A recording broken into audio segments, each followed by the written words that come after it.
1999년의 겨울은 그 어느 때보다 길고 매서웠습니다. IMF 외환위기라는 거대한 폭풍이 온 나라를 휩쓸고 지나간 직후 남부의 한 한적한 해안마을에도 그 상흔은 깊게 남아 있었습니다. 거리 곳곳에는 부도와 압류라는 붉은 글씨가 낙인처럼 찍혀 있었고 사람들의 얼굴에는 짙은 피로와 체념만이 가득했습니다. 평범한 사람들의 삶이 소리 없이 무너져 내리던 그 춥고 스산한 계절. 12월의 어느 이른 새벽, 마을 외곽의 인적이 드문 방파제에서 한 노인 어부가 매서운 바닷바람을 맞으며 그물을 손질하고 있었습니다. 아직 동이 트기 전 짙은 해무가 깔린 검은 바다 위로 노인의 시선이 머문 곳은 낡은 방파제 끝자락이었습니다. 검고 탁한 바닷물 위로 낯선 기름띠가 넓게 퍼져 있었고 그 사이로 무언가 거대한 물체의 파편이 파도에 이리저리 휩쓸리고 있었습니다. 그것은 검은색 승용차의 앞 범퍼였습니다. 불길한 예감에 휩싸인 노인의 신고로 곧이어 고요했던 방파제에 경찰차와 해경구조대의 사이렌 소리가 울려 퍼졌습니다. 매서운 추위 속에서 구조대원들이 검은 바다 밑으로 몸을 던졌고 얼마 지나지 않아 수면 아래 깊은 뻘밭에 처박혀 있는 차량 한 대를 확인했습니다. 대형 크레인이 굉음을 내며 차량을 물 밖으로 끌어올렸습니다. 진흙과 해초가 뒤엉킨 검은색 세단, 번호판을 확인한 관할 파출소 경찰관의 얼굴이 하얗게 질렸습니다.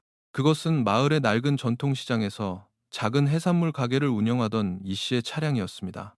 이 씨는 평소 법 없이도 살 만큼 성실하고 선량한 이웃이었습니다. 그러나 그 성실함만으로는 IMF라는 거대한 재난을 피해갈 수 없었고 최근 빚더미에 앉아 힘겨운 시간을 보내고 있었다는 사실은 마을 사람들 누구나 아는 이야기였습니다. 경찰은 무거운 마음으로 흙탕물로 뒤덮여 안이 보이지 않는 차창 가까이 다가갔습니다. 손전등 불빛을 들이민 순간 경찰관은 억눌린 비명을 삼켜야만 했습니다. 차 안에는 사람이 있었습니다. 그것도 한 명이 아니었습니다. 굳게 닫힌 차 문이 강제로 열리자 지독한 뻘 냄새가 훅 끼쳐왔습니다. 참혹한 광경이었습니다. 운전석에는 올해 45살의 가장 이 씨가, 조수석에는 41살의 아내 박 씨가 차갑게 식어 있었습니다. 그리고 뒷좌석에는 이제 겨우 9살이 된 막내딸 수진이가 미동도 없이 누워 있었습니다. 현장을 지켜보던 사람들은 고개를 돌리며 탄식을 내뱉었습니다. 또 하나의 평범한 가정이 빚의 무게를 견디지 못하고 극단적인 선택을 한 이른바 IMF형 비극이라고 모두가 생각했습니다. 가난이 생명보다 무거웠던 그 시절, 이런 일은 곳곳에서 비일비재하게 일어났으니까요. 그러나 베테랑 수사관이었던 형사반장의 시선은 달랐습니다. 그의 눈동자는 깊게 가라앉아 있었고 날카로운 눈빛에는 의구심이 서려 있었습니다. 이 씨 부부에게는 15살 난 맏아들 동현이가 있었습니다. 하지만 부서진 차 안 그 어디에도 맏아들의 모습은 보이지 않았습니다. 그때 열린 차문 사이로 탁한 바닷물이 쏟아져 내리며 무언가 하나가 툭 떨어졌습니다. 진흙투성이의 커다란 남성용 운동화 한 짝이었습니다. 동현이가 평소 신고 다니던 치수의 신발이었습니다. 15살 소녀는 대체 어디로 사라진 것일까요? 가족과 함께 차가운 바다 밑으로 가라앉았다가 파도에 휩쓸려 사라진 것일까요? 아니면 이 끔찍한 죽음의 순간에서 홀로 도망친 것일까요? 동현이의 행방을 찾기 위해 형사들은 곧바로 이 씨 가족이 살던 동네로 향했습니다. 낡고 허름한 다세대 주택이 밀집한 동네, 그 중에서도 가장 볕이 들지 않는 가파른 계단 아래의 반지하 방이 이 씨 가족의 보금자리였습니다. 굳게 닫힌 현관문을 뜯고 안으로 들어선 형사들은 다시 한번 묘한 위화감을 느꼈습니다.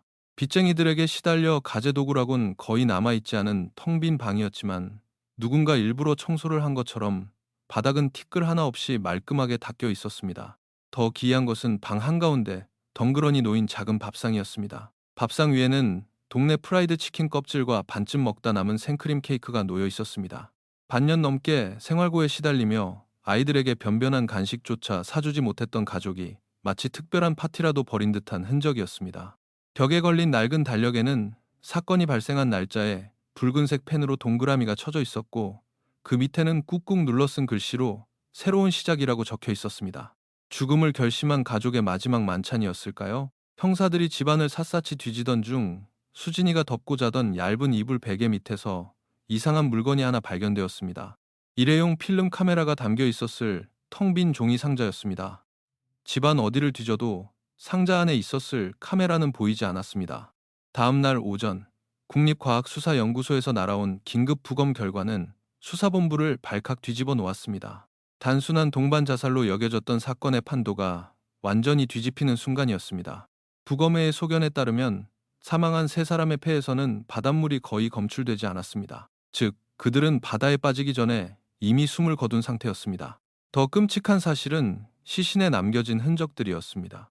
아내 박 씨와 9살 수진이의 목 주변, 그리고 눈의 점막에서는 강한 압박으로 인해 핏줄이 터진 뚜렷한 점상 출혈이 발견되었습니다. 누군가에게 강하게 목이 졸려 질식사했다는 명백한 증거였습니다. 가장인 이 씨의 사인은 달랐습니다. 그의 뒤통수, 두개골은 둔기에 의해 심하게 함몰되어 있었습니다. 게다가 감식반이 차량을 정밀 조사한 결과 침수된 차량의 기어는 피주차에 놓여 있었고 사이드 브레이크는 끝까지 당겨져 있었습니다. 세상 그 어떤 가족도 사이드 브레이크를 채우고 기어를 주차해 놓은 채 둔기로 서로의 머리를 내리치고 목을 졸라 자살하지는 않습니다. 누군가 이 불행한 가족을 잔혹하게 살해한 뒤 차에 실어 바다로 밀어넣고 자살로 위장하려 했던 것입니다. 고요했던 해안 마을의 비극은 이제 치밀하고 끔찍한 계획살인 사건으로 그 모습을 바꾸었습니다. 수사팀은 즉각 이 씨 가족의 마지막 24시간을 추적하기 시작했습니다. 전통시장 상인들을 탐문한 결과 사건 발생 전날 이 씨의 행동에는 이상한 점이 많았습니다. 평소 빚 독촉에 시달려 고개를 숙이고 다니던 이 씨가 그날따라 매우 들뜨고 흥분된 모습으로 시장을 돌며 주변 상인들에게 빌렸던 푼돈들을 갚았다는 것입니다. 그는 단골 채소 가게 아주머니에게 돈을 건네며 이렇게 말했다고 합니다. 아주머니, 그동안 신세 많이 졌습니다. 저희 가족 내일 먼 곳으로 떠납니다. 다시는 패 끼칠 일 없을 겁니다. 먼 곳으로 떠난다는 말. 그것이 정말 죽음을 의미했던 것일까요? 아니면 다른 무언가를 준비하고 있었던 것일까요? 이 씨의 낡은 폴더폰 통화 내역을 조회한 결과 가장 마지막으로 연결된 기록은 놀랍게도 새벽 이 씨에 걸려온 신원 미상의 삐삐 번호였습니다. 발신자를 추적할 수 없는 그 짧은 호출 신호가 이 씨 가족을 죽음의 방파제로 불러낸 악마의 속삭임이었을지도 모릅니다. 한편 현장 감식을 계속하던 한 형사가 방파제 아래 진흙탕 속에서 눈에 띄는 물건을 발견했습니다. 바닷물에 흠뻑 젖고 진흙이 잔뜩 묻은 노란색 일회용 필름 카메라, 바로 수진이의 베개 밑에 있던 빈 상자의 짝이었습니다. 물에 젖은 일회용 카메라는 필름 복원을 위해 즉시 디지털 분석실로 긴급 송부되었습니다. 결과가 나오기만을 초조하게 기다리며 경찰은 사라진 15살 아들 동현이를 유력한 용의 선상에 올리고 소재 파악에 주력했습니다. 어린 아들이 부모를 살해했을 리 없다는 동정론도 있었지만 동현이의 학교 담임교사로부터 들은 증언은 꽤 충격적이었습니다. 최근 동현이는 사춘기의 반항심과 극심한 가난에 대한 분노가 겹쳐 매우 불안정한 상태였다고 합니다. 며칠 전에는 교무실 복도에서 아버지 이 씨와 크게 다투며 이렇게 소리치는 것을 들었다는 것입니다. 차라리 아버지가 죽어버려. 아버지가 죽어야 엄마랑 내가 살 수 있다고. 아버지를 향한 분노로 가득 찼던 소년. 설상가상으로 사건 당일 밤 마을 외곽의 버스 정류장 인근에서 택시를 몰던 기사의 결정적인 제보가 들어왔습니다. 자정이 넘은 깊은 새벽, 동현이의 인상착의와 비슷한 체구의 한 소년이 택시를 타고 시외로 빠져나갔는데 룸미러로 힐끗 본 소년의 옷소매에 붉은 핏자국이 묻어 있었다는 것입니다. 수사가 진행될수록 이 씨 가족을 둘러싼 어두운 그림자들이 하나둘씩 실체를 드러내기 시작했습니다. 경찰이 이 씨의 금융거래 내역을 샅샅이 파헤친 결과 납득하기 힘든 사실이 발견되었습니다. 사채업자들에게 쫓겨 하루하루 끼니를 걱정하던 이 씨가 사건 발생 정확히 한 달 전 이리저리 돈을 끌어모아 무려 3개의 대형 생명보험에 가입하고 첫 달치 거액의 보험료를 무리하게 납부했던 것입니다. 가족 전체가 사망할 경우 지급되는 보험금의 규모는 상상을 초월하는 액수였습니다. 더 기막힌 것은 보험금의 수령인이었습니다. 만약 가족 모두가 불의의 사고로 목숨을 잃는다면 1순위 법정 상속인인 아들 동현이가 그 돈을 받아야 마땅했습니다. 하지만 동현이조차 실종되어 사망 처리될 경우 보험금을 독식하게 될 제2의 수령인이 뜬금없이 지정되어 있었습니다. 그는 바로 죽은 박 씨의 남동생, 즉 동현이의 외삼촌인 박 씨였습니다. 외삼촌 박 씨는 낡은 카센터 지하실에 숨어 지내며 악성 도박 빚에 시달리던 심각한 도박 중독자였습니다. 그리고 마침내 과학수사대에서 연락이 왔습니다. 물에 젖어 심하게 훼손된 필름들 중에서 기적적으로 단 한 장의 사진을 복원해냈다는 소식이었습니다. 형사 반장의 책상 위에 놓인 인화된 사진 한 장. 그것은 9살 수진이가 차 뒷좌석에서 창밖을 향해 찍은 것이 분명해 보였습니다. 빗물이 주룩주룩 흘러내리는 어두운 차창 너머 희미하게 찍힌 끔찍한 찰나의 순간. 사진 하단에는 붉은색 숫자로 4:12 AM이라는 촬영 시간이 선명하게 찍혀 있었습니다. 사진 속에는 아버지 이 씨가 칠흑 같은 어둠 속에서 차 문을 열고 밖에 서 있었습니다. 그리고 이 씨의 바로 앞 쏟아지는 비를 맞으며 머리끝까지 우비를 푹 눌러쓴 정체불명의 사내가 서 있었습니다. 비옷을 입은 사내의 한쪽 팔은 허공을 향해 높이 치켜들려 있었고 그 손에는 묵직하고 날카로운 금속성 둔기가 쥐어져 있었습니다. 수진이의 카메라 플래시가 터진 그 순간은 바로 아버지가 둔기의 머리를 맞아 쓰러지기 불과 1초 전이었습니다. 빗속의 그 사내, 그는 과연 누구일까요? 경찰은 즉각 보험금의 유력한 수령인이자 도박빚에 쪼들리던 외삼촌 박 씨를 긴급 체포했습니다. 체포 당시 카센터 지하실에 틀어박혀 있던 박 씨는 조카와 누나의 죽음을 전해 듣고 바닥을 뒹굴며 오열했습니다. 하지만 형사의 날카로운 눈썰미는 박 씨의 오른쪽 손등에 길게 난 채 아물지도 않은 긁힌 상처를 놓치지 않았습니다. 무언가 강하게 반항하는 피해자를 제압하다 생긴 상처처럼 보였습니다. 압수수색 결과 박 씨의 지하실 구석 곰팡이 핀 박스 안에서 흙투성이가 된 비옷이 발견되었습니다. 감식 결과 비옷에 묻은 진흙의 성분은 가족의 시신이 발견된 방파제 주변의 뻘밭 흙과 정확히 일치했습니다. 사진 속 살인마가 입고 있던 바로 그 비옷. 모든 정황이 박 씨를 진범으로 가리키고 있었습니다. 취조실 책상을 내리치며 추궁하는 형사들 앞에서 박 씨는 핏발선 눈으로 억울함을 호소했습니다. 형사님, 정말 아닙니다. 제가 아무리 쓰레기 같은 놈이어도 제 누나와 조카를 어떻게 죽입니까? 그 비옷은 맞아요. 하지만 전 그날 아침에 누나네가 찻째로 바다에 빠졌다는 소문을 듣고 혹시나 하는 마음에 몰래 방파제에 찾아가서 뻘밭을 뒤적거리며 누나를 찾았던 것뿐입니다. 제가 죽인 게 아닙니다. 그의 오열은 진심이었을까요? 아니면 수사망을 피하기 위한 교활한 연기였을까요? 박 씨의 자백을 받아내기 위해 팽팽한 줄다리기가 이어지던 중 시장 상인으로부터 또 다른 은밀한 제보가 경찰에 접수되었습니다. 사건 발생 3일 전 전통시장 이 씨의 해산물 가게에 무시무시한 사채업자 황 씨 일당이 들이닥쳐 난동을 부렸다는 증언이었습니다. 황 씨는 돈을 갚지 않는 채무자에게 무자비한 폭력을 가하는 것으로 악명 높은 사내였습니다. 가게 수조를 박살내고 이 씨의 멱살을 잡고 흔들던 황 씨 일당이 사건 당일 새벽 방파제 근처를 배회하는 소형 트럭을 타고 있었다는 목격자까지 나타났습니다. 수사본부는 즉시 형사들을 동원해 마을 외곽에 위치한 황 씨의 고물상을 기습 압수수색했습니다. 거칠게 저항하는 조직원들을 제압하고 고물상 내부를 샅샅이 뒤지던 중 형사반장의 시선이 구석에 기름때 낀 바닥에 멈췄습니다. 흙먼지가 잔뜩 쌓인 바닥에 반짝이는 무언가가 떨어져 있었습니다. 조심스럽게 집어든 물건을 본 형사반장의 등줄기로 서늘한 식은땀이 흘러내렸습니다. 그것은 다름 아닌 뒷좌석에서 싸늘한 주검으로 발견되었던 9살 수진이가 꽂고 다니던 구슬 머리핀이었습니다. 차디찬 바닷속에서 억울하게 눈을 감은 9살 소녀의 머리핀이 과연 왜 이 잔혹한 사채업자의 고물상 구석에 뒹굴고 있었던 걸까요? 애초에 빚 독촉을 넘어선 또 다른 범행이 있었던 것은 아닐까요? 1999년의 그 춥고 잔혹했던 겨울, 과연 그 새벽 방파제에서는 무슨 일이 벌어졌던 걸까요? 사건은 이제 누구도 예상치 못한 더 깊고 어두운 심연을 향해 흘러가고 있었습니다. 사채업자 황 씨의 고물상 한 구석, 기름때가 잔뜩 낀 시멘트 바닥에서 발견된 작은 구슬 머리핀. 그것은 차가운 바닷속에서 숨을 거둔 9살 수진이가 평소 애지중지하며 머리에 꽂고 다니던 바로 그 머리핀이었습니다. 현장을 덮친 형사들의 눈빛이 매섭게 돌변했습니다.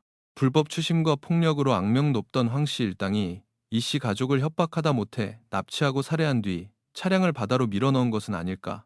수사본부는 즉각 황 씨를 유력한 살인 용의자로 지목하고 강도 높은 취조를 시작했습니다. 어두운 취조실, 수갑을 찬 황 씨는 형사들이 내민 수진이의 머리핀을 보고도 눈 하나 깜짝하지 않았습니다. 오히려 그는 어이가 없다는 듯 헛웃음을 터뜨렸습니다. 형사님들, 사람 잘못 보셨소. 내가 아무리 피도 눈물도 없는 놈이어도 돈 안 되는 살인 같은 건 안 잽니다. 꼬맹이 물건이 왜 거기 떨어져 있냐고요?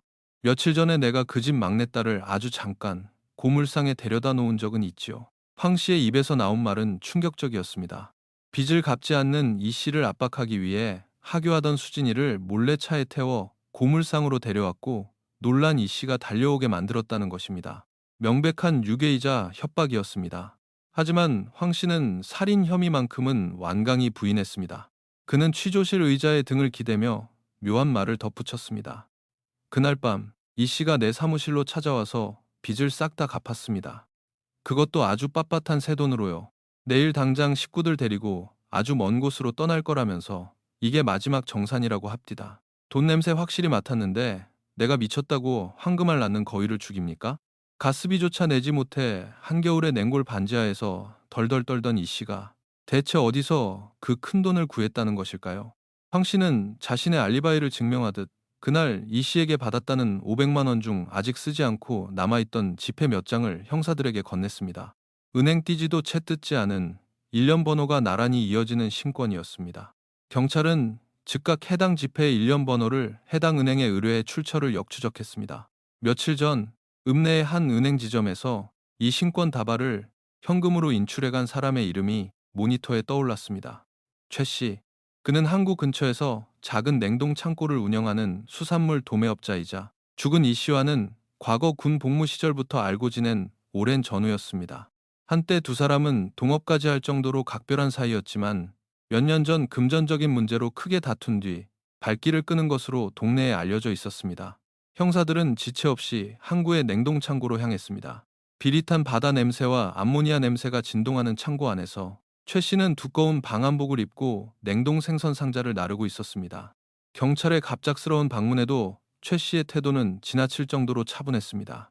형사들이 이 씨에게 건너간 500만 원의 행방을 묻자 최 씨는 무거운 한숨을 내쉬며 입을 열었습니다. 죽은 이 형님이 며칠 전에 느닷없이 찾아와서 무릎을 꿇더군요. 제발 이번 한 번만 살려달라고. 식구들 데리고 야반도주라도 하려면 딱 500만 원만 융통해 달라고 엉엉 울었습니다. 한때 원수지간이긴 했어도 사람이 그렇게 무너지니 모른 척할 수가 없어서 제 마누라 몰래 비상금을 털어준 겁니다. 최 씨의 진술은 자연스러웠고 옛 동료에 대한 연민마저 묻어났습니다. 하지만 베테랑 형사의 직감은 다른 곳을 향하고 있었습니다. 조사를 받으며 서류에 서명하기 위해 펜을 쥐는 최 씨의 왼손. 그 왼손 검지손가락 첫 번째 마디에 시퍼렇게 멍이 들고 핏물이 배어나오는 깊은 상처가 선명하게 남아 있었습니다. 손가락은 왜 그러십니까? 형사의 날카로운 질문에 최 씨는 흠칫 놀라며 상자 더미에 떴었다고 얼버무렸지만 수많은 사건 현장을 누벼온 형사의 눈에는 달랐습니다. 그것은 마치 무거운 자동차 문이 닫힐 때 급하게 손을 빼다 뼈가 짓눌린 것 같은 아주 특이하고 폭력적인 압착흔이었습니다. 옛 친구에게 푼돈을 쥐어주고 선의를 베푼 사람치고는 그의 눈동자는 미세하게 흔들리고 있었습니다. 최 씨를 유력한 용의 선상에 올리고 그의 주변을 은밀히 내사하려던 찰나 수사본부에 다급한 전화 한 통이 걸려왔습니다. 수도권 북부 외곽의 한 파출소였습니다. 찾으시는 실종 아동 말입니다. 15살 이동현 군. 방금 저희 관할 편의점에서 절도 혐의로 붙잡았습니다. 형사들은 밤을 새워 수도권으로 차를 몰았습니다. 새벽 안개가 낀 파출소 안 한쪽 구석 의자에 웅크리고 앉아있는 소녀는 유치장에 갇혀 있기엔 너무나 왜소하고 초라했습니다. 며칠을 굶은 듯 앙상한 얼굴의 동현이는 편의점에서 유통기한이 지난 삼각김밥과 빵을 훔치다 점원에게 붙잡힌 상태였습니다. 소년의 품에서는 바닷물에 잠겨 죽은 아버지 이 씨의 낡은 주민등록증이 발견되었습니다. 형사반장은 조심스럽게 다가가 쭈그려 앉으며 차마 입이 떨어지지 않는 비보를 전해야 했습니다. 가족들이 모두 탔던 차량이 인적 없는 방파제 앞바다에서 발견되었다고, 부모님과 어린 여동생 모두 차가운 물속에서 세상을 떠났다고. 가족의 죽음을 전해 들은 15살 소년의 반응은 형사들의 예상을 완전히 빗나갔습니다. 충격에 빠져 오열하거나 현실을 부정할 줄 알았던 동현이는 침수되어 처참하게 찌그러진 아버지의 차량 사진을 보는 순간 두 눈을 크게 뜨더니 이내 파출소 벽에 자신의 머리를 쾅쾅 내리찍으며 짐승처럼 절규하기 시작했습니다. 거짓말. 아버지가 거짓말한 거야. 나보고 먼저 올라가 있으라고 해놓고 가짜로 죽는 거라고 했단 말이야. 왜 진짜 죽은 건데? 파출소 바닥에 주저앉아 숨이 넘어가라 통곡하는 소년의 입에서 나온 이야기는 수사본부를 거대한 충격의 소용돌이로 몰아넣었습니다. 이 씨 가족은 애초에 동반 자살을 할 계획이 없었습니다. 거액의 사채 이자에 짓눌려 더 이상 살아갈 구멍이 보이지 않자 아버지 이 씨는 극단적이고도 위험한 선택을 했습니다. 바로 가족 전체가 사고로 사망한 것처럼 위장하여 거액의 생명보험금을 타내려는 위장 사망 계획이었습니다. 밀항선을 수소문해 해외로 신분을 세탁해 도망칠 작정이었습니다. 계획은 치밀했습니다. 차 안에 가족의 옷가지와 소지품을 남겨둔 채 빈 차를 바다로 굴려 떨어뜨리고 실종 상태로 시간을 끌어 도박 빚에 시달리던 외삼촌 박 씨가 보험금을 수령하면 그 돈의 일부를 해외로 송금받아 새 삶을 시작하려 했던 것입니다. 얼굴이 알려지기 쉬운 큰아들 동현이는 혹시 모를 변수를 막기 위해 사건 며칠 전 미리 수도권으로 올려보냈고 나머지 세 식구가 그날 밤 방파제에서 거사를 치르기로 되어 있었습니다. 동현이의 교무실 난동 역시 가족의 불화를 연기하기 위해 아버지가 지시한 거짓말이었습니다. 하지만 누군가 이 위장 사망 계획을 역이용했습니다. 빈차를 굴려 떨어뜨리려던 이 씨 가족의 계획에 끼어들어 진짜로 이들을 둔기로 내리치고 목을 졸라 살해한 뒤 차량에 가둬 바다로 수장시켜 버린 것입니다. 형사 반장이 떨리는 목소리로 동현이에게 물었습니다. 너희 아버지가 그 밀항선과 위장 사고를 도와주기로 한 브로커가 누구라고 했는지 기억나니? 동현이는 눈물 콧물로 얼룩진 얼굴을 들며 공포에 질린 목소리로 대답했습니다. 그 브로커 아저씨, 아버지가 믿어도 된다고 했어요. 옛날부터 형 동생 하던 사이라고 항구에서 냉동 창고하는 최 씨 아저씨라고 했어요. 모든 퍼즐이 맞춰지는 순간이었습니다. 최 씨는 이 씨의 위장 사망 계획을 돕는 척하면서 거액의 생명보험금을 온전히 자신이 가로채기 위해 혹은 밀항 수수료로 받은 돈을 꿀꺽 삼키기 위해 오랜 친구의 가족을 무참히 살해한 것이 분명해 보였습니다. 경찰은 즉각 최 씨에 대해 살인 및 사기 혐의로 긴급 체포영장을 발부받았습니다. 무장한 기동대원들이 항구의 냉동 창고를 급습했습니다. 사이렌 소리를 듣고 창고 뒷문으로 달아나려던 최 씨는 진흙탕에 처박힌 채 수갑이 채워졌습니다. 경찰이 샅샅이 뒤진 최 씨의 냉동 창고 깊숙한 곳에는 생선 괴짝들로 교묘하게 가려진 비밀 공간이 있었습니다. 그곳은 대포차의 번호판을 위조하고 신분증을 불법으로 복제하는 암흑가의 비밀 작업장이었습니다. 그리고 작업장 구석 바닥에 타일을 드러내자 나타난 낡은 금고 안에서 기름걸레에 둘둘 말린 거대한 쇠스패너가 발견되었습니다.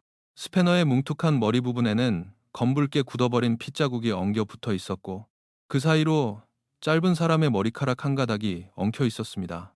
국립과학수사연구원의 긴급 DNA 감식 결과 스패너에 묻은 피와 머리카락은 죽은 이 씨의 것으로 정확히 일치했습니다. 범행 동기, 알리바이의 허점, 그리고 완벽한 흉기까지.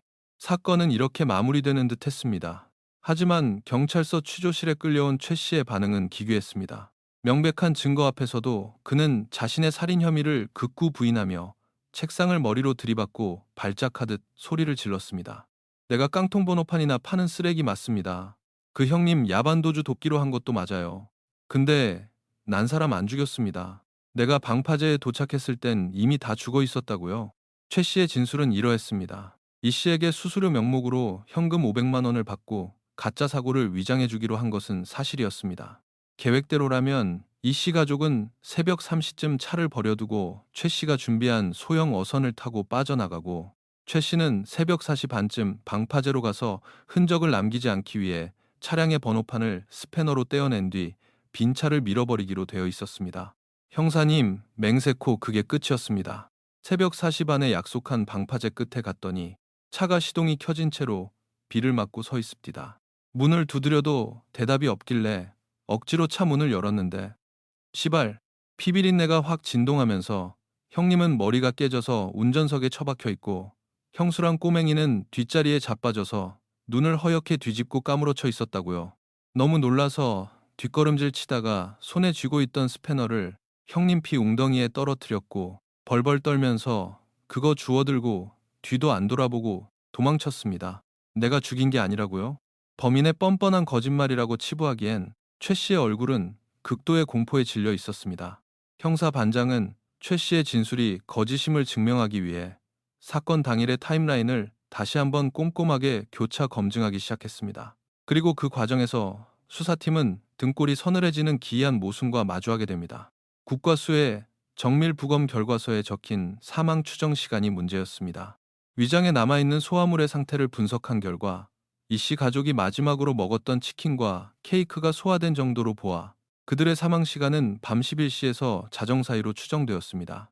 그런데 최 씨의 알리바이를 확인하기 위해 조사했던 고속도로 요금소의 CCTV와 통행권 기록에 따르면 최 씨의 냉동탑차가 시외에서 일을 마치고 이 해안 마을의 톨게이트를 통과한 시간은 새벽 3시 45분이었습니다. 이 씨 가족이 살해당한 자정 무렵 최 씨는 마을에서 수십 킬로미터 떨어진 곳에서 운전을 하고 있었던 것입니다. 부검 결과와 요금소 기록, 두 가지 과학적 증거는 거짓말을 하지 않습니다. 최 씨의 말대로 그는 가족이 살해당하고 4시간이나 지난 뒤에야 현장에 도착했던 것입니다. 최 씨가 살인범이 아니라면 대체 누가 자정 무렵에 방파제에서 가족을 몰살시킨 뒤 새벽 4시가 넘을 때까지 시신이 담긴 차와 함께 그곳에 머물러 있었던 것일까요? 그리고 여기서 수사팀을 더욱 딜레마에 빠뜨린 것은 죽은 9살 수진이가 남긴 한 장의 사진이었습니다. 빗속에서 스패너를 치켜든 비옷 입은 사내를 찍은 그 사진. 사진 구석에 찍힌 시간은 분명 12am이었습니다. 부검 결과로는 자정에 죽었어야 할 가족이 새벽 4시 12분까지 살아 있었다는 모순. 기계의 고장일까? 아니면 누군가 시간을 조작한 것일까? 경찰은 수진이의 일회용 카메라 기종을 분석했지만 이 저가형 모델은 한 번 건전지를 넣으면 시간이 자동으로 고정되어 조작이 불가능한 구조였습니다. 즉, 42am이라는 시간은 절대적인 진실이었습니다. 의문은 꼬리에 꼬리를 물었습니다. 최 씨가 도착하기 전인 새벽 4시 12분, 이 씨를 내리치려던 비옷 입은 사내는 최 씨가 아니었습니다. 현장에는 우리가 알지 못하는 제4의 인물이 존재했던 것입니다. 경찰은 미궁에 빠진 수사를 원점에서 다시 시작해야 했습니다. 유일한 단서인 그 흐릿하고 노이즈 낀 필름 사진 한 장. 경찰청 본청의 과학수사센터에 사진의 원본 필름을 보내 사진 속 어둠을 극한까지 밝히고 선명도를 끌어올리는 광학 보정 작업을 의뢰했습니다. 밤을 새운 작업 끝에 며칠 뒤 서울에서 암호화된 이미지 파일 하나가 전송되어 왔습니다. 회의실의 커다란 CRT 모니터 앞에 모인 형사들은 숨을 죽였습니다. 보정된 사진은 여전히 비가 내리는 어두운 풍경이었지만 이전에는 까만 어둠으로 뭉개져 있던 차창 밖의 배경이 희미하게 윤곽을 드러내고 있었습니다. 사진의 오른쪽 구석, 이 씨 가족이 타고 있던 차량의 사이드미러에 반사된 옅은 빛, 그것은 반대편에 조용히 주차되어 있던 또 다른 차량의 헤드라이트 불빛이었습니다. 형사반장이 화면을 확대했습니다. 픽셀이 깨지며 뭉개지는 화면 속 두 개의 헤드라이트 불빛 사이 정중앙에 은색으로 번쩍이는 라디에이터 그릴의 엠블럼이 포착되었습니다. 그것은 흔한 승용차나 트럭의 엠블럼이 아니었습니다. 방패 모양을 띠고 있는 그 로고. 그것은 1999년 당시 웬만한 중소기업 사장조차 몰기 부담스러워하던 초고가의 수입 대형 SUV 브랜드의 로고였습니다. IMF의 한파가 불어닥쳐 마을 사람들 대부분이 중고 소형차조차 팔아치우던 이 가난한 해안가 읍내에서 그런 최고급 수입 SUV를 몰고 다닐 수 있는 사람은 손에 꼽을 정도였습니다. 수사팀은 즉시 관할 차량 등록 사업소를 털어 문제의 방패 로고가 박힌 차량의 소유주를 샅샅이 뒤졌습니다. 결과는 놀랍도록 좁혀졌습니다. 이 지역에서 해당 기종의 SUV를 소유한 사람은 단 4명뿐이었습니다. 경찰은 은밀하게 4명의 알리바이를 캐기 시작했습니다. 지역 유지인 건설사 대표, 병원장, 수산업 협동조합 간부, 이 세 사람은 사건 당일 밤부터 새벽까지 철저한 알리바이가 입증되었습니다. 그리고 마지막 남은 네 번째 소유주, 그의 이름을 확인한 순간 형사반장은 자신의 눈을 의심하며 등받이에 깊숙이 몸을 기댔습니다. 네 번째 차량의 주인은 강 지점장. 이 마을의 중심가에 번듯한 간판을 달고 있는 S생명보험의 지역 지점장이었습니다. 그는 마을에서 기부천사이자 가장 선량한 이웃으로 통하는 인물이었습니다. 매주 일요일이면 보육원에 봉사활동을 가고 가난한 시장 상인들의 경조사를 직접 챙기며 명절마다 불우이웃 돕기 성금을 쾌척하는 등 흠잡을 데 없이 완벽하고 자상한 성품을 가진 신사였습니다. 더욱 끔찍한 사실은 한 달 전 빚에 쪼들리던 이 씨가 무리하게 가입했던 세 개의 거액 생명보험, 그 보험의 담당 설계사이자 최종 승인권자가 바로 이 강 지점장이었다는 것입니다. 이 씨 가족과 평소 막역하게 지내며 그들의 숟가락 개수까지 알고 있을 만큼 친근했던 사람. 하지만 수사가 깊어질수록 그 완벽한 미소 뒤에 숨겨진 추악한 짐승의 민낯이 드러나기 시작했습니다. 강 지점장의 내사를 진행하던 경찰은 얼마 전 S생명보험 지점에서 해고당해 앙심을 품고 있던 전직 격리 직원을 비밀리에 만나게 되었습니다. 격리 직원이 털어놓은 이야기는 상상을 초월했습니다. 강 지점장이 봉사활동을 다닌다고요? 껍데기만 번지르르한 악마입니다. 그 인간 IMF 터지기 직전에 주식에 손을 댔다가 수십억을 날려먹었어요. 빚쟁이들이 지점까지 찾아올 뻔했죠. 그걸 메꾸려고 무슨 짓을 했는지 아십니까? 글 모르는 동네 노인들이나 하루 벌어 하루 먹고 사는 시장, 상인들한테 받은 보험료를 전부 자기 차명 계좌로 빼돌렸습니다. 2년 넘게 횡령한 돈만 수억 원이 넘어요. 상인들이 손에 쥐고 있는 그 보험 증서요? 지점장이 밤에 몰래 컬러 프린터로 뽑아준 가짜 종이 쪼가리입니다. 본사 전산망에는 등록조차 안 되어 있다고요. 소름이 돋는 진실. 만약 이 씨 가족이 원래 계획대로 위장 사고를 내고 사망 처리가 되어 거액의 보험금을 청구했다면 어떻게 되었을까요? 규정상 가족 단위의 사망과 같은 대형 보험 사고가 접수되면 서울의 생명보험 본사에서 깐깐한 특별조사팀과 감찰반이 이 작은 해안마을로 파견 내려오게 되어 있었습니다. 본사 조사팀이 내려와 장부를 뒤지는 순간 강 지점장이 지난 2년간 수백 명의 주민들을 상대로 벌인 희대의 사기극과 횡령의 실체가 백일하에 폭로되는 것은 불보듯 뻔한 일이었습니다. 파산은 물론이고 수십 년을 감옥에서 썩어야 할 절체절명의 위기. 강 지점장에게는 이 씨 가족의 위장 사망 계획을 어떻게든 멈춰야 할 필사적인 이유가 있었습니다. 아니, 단순히 멈추는 것을 넘어 본사의 보험금 청구 자체를 할 수 없게 만들어야만 자신의 목숨을 건질 수 있었습니다. 자살은 생명보험의 지급 대상에서 제외되거나 철저한 조사를 받게 됩니다. 강 지점장은 이 씨 가족을 몰살시키고 그들의 죽음을 생활고를 비관한 일가족의 밀실 동반 자살로 완벽하게 위장해 세상 사람들의 동정 속에 사건을 서둘러 덮어버리려 했던 것입니다. 가장 선량한 미소와 다정한 얼굴을 한 악마가 가난한 이웃들을 파멸로 몰아넣고 자신을 구원하기 위해 피 묻은 비옷을 입은 채 수사망의 한가운데로 조용히 걸어 들어오고 있었습니다. 하지만 심증과 동기만 있을 뿐 영악한 강 지점장을 파함할 직접적인 물증은 아직 그 어디에도 없었습니다. 그리고 수사팀의 책상 위, 취조실 유리창 너머로 자신을 의심하기 시작한 형사들을 향해 소환 조사를 받으러 온 강 지점장이 고급 정장 차림으로 여유롭게 미소 지으며 인사를 건넸습니다. 형사님, 고생이 많으십니다. 우리 불쌍한 이형님 가족건으로 부르신 거면 제가 아는 한 모든 걸 협조하겠습니다. 그 평온한 목소리 뒤로 형사 반장의 시선은 강 지점장의 왼쪽 손목을 향해 천천히 내려가고 있었습니다. 막이 오르기 직전의 고요함처럼 취조실 안에는 숨막히는 긴장감이 맴돌았습니다. 과연 새벽 4시 12분 어둠 속에서 번쩍이던 카메라 플래시가 잡아낸 마지막 단서는 어디에 숨어 있는 것일까요? 취조실의 차가운 백열등 불빛 아래 고급 정장을 말끔하게 차려입은 강 지점장의 얼굴에는 여유로운 미소가 번져 있었습니다. 마을에서 가장 선량하고 존경받는 이웃, 불우한 이들을 위해 기꺼이 지갑을 열던 다정한 신사, 형사 반장 역시 불과 며칠 전까지만 해도 그를 그저 인심 좋은 동네 유지 정도로만 생각했습니다. 그러나 사건의 이면을 파고들수록 그 완벽한 미소 뒤에 필리를 틀고 있는 끔찍한 괴물의 실체가 조금씩 윤곽을 드러내고 있었습니다.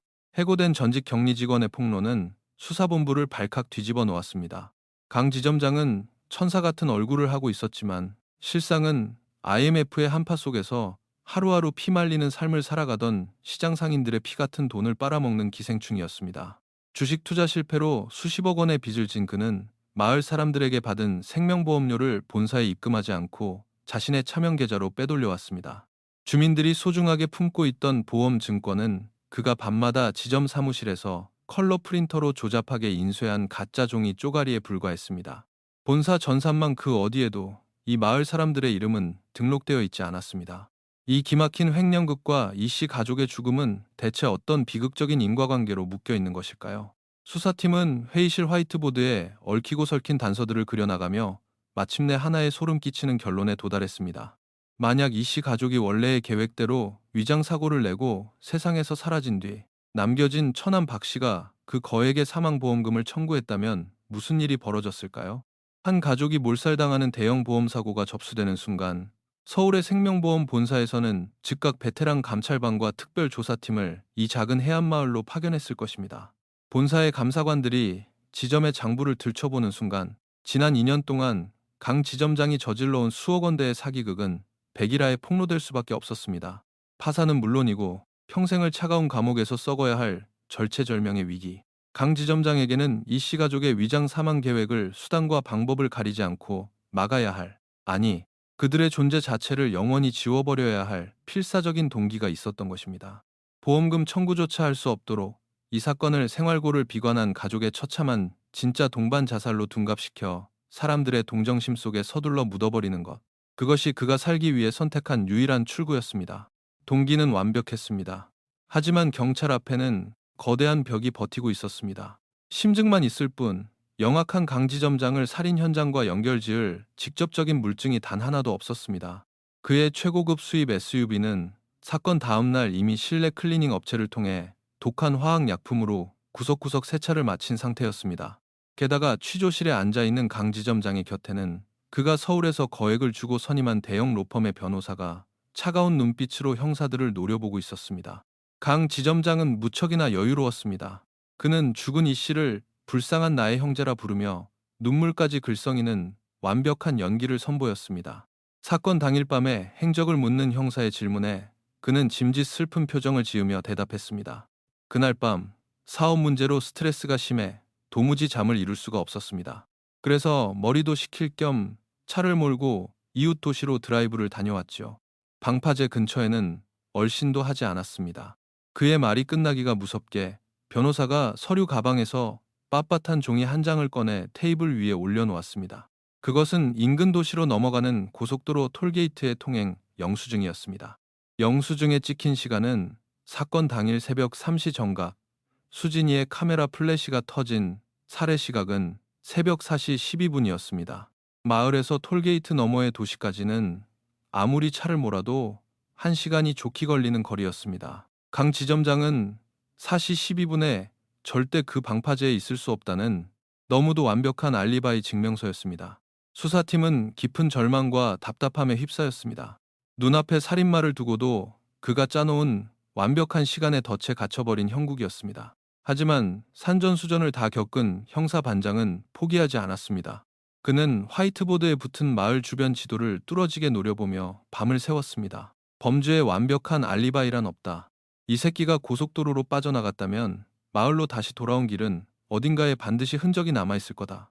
다음 날 이른 아침, 형사들은 고속도로가 아닌 마을과 이웃 도시를 잇는 구불구불한 해안가 구국도로 향했습니다.